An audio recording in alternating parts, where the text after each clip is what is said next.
Hey guys, അപ്പൊ നമ്മുടെ അമ്പലത്തിൽ ഉത്സവത്തിന് കൊടിയേറിയിട്ട് 9ാമത്തെ ദിവസമാണ് കേട്ടോ. അപ്പൊ ഞാനും എന്റെ അമ്മയും പിന്നെ എന്റെ വീടിന്റെ അടുത്തുള്ള ഉഷാന്റിയും ഹസ്ബൻഡും കൂടി നമ്മൾ അമ്പലത്തിൽ രാവിലെ ഒരു 5:30 ആ ടൈമിലാണ് കേട്ടോ ഇപ്പൊ അമ്പലത്തിൽ വന്നിരിക്കുന്നത്. നമ്മൾ അഷ്ടാഭിഷേകം തൊഴുവാൻ വേണ്ടിയാണ് വന്നത്. ഉത്സവ സമയത്ത് ഡെയിലി ഉണ്ട് അഷ്ടാഭിഷേകം. അപ്പൊ ഇതുവരെ എനിക്ക് തൊഴുവാൻ പറ്റിയിട്ടുണ്ടായിരുന്നില്ല. അതുകൊണ്ടാണ് ഗൈസ് ഞാൻ ഈ സമയത്ത് എത്തിയത്.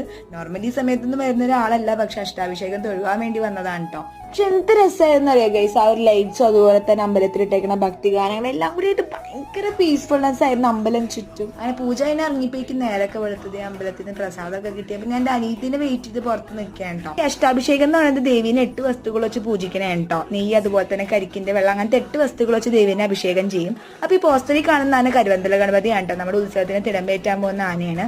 അങ്ങനെ സൂര്യനെ കുതിച്ചു വരുന്നുണ്ടായിരുന്നല്ലോ. അപ്പൊ അതൊക്കെ നോക്കി ഞാൻ അങ്ങനെ നിന്നപ്പോഴേക്കും എന്റെ അനിയത്തി വന്നിട്ടുണ്ടായിരുന്നു. അപ്പൊ അവൾ വണ്ടിക്കാണ് വന്നിരുന്നത്. അതുകൊണ്ട് എന്തായി എനിക്ക് വണ്ടിക്ക് പോകാൻ പറ്റി തിരിച്ച്. അമ്മയൊക്കെ നേരത്തെ പോയിട്ടുണ്ടായിരുന്നു. അപ്പൊ ഈ വീഡിയോ എത്തുള്ളൂ ഗൈസ്. Okay bye.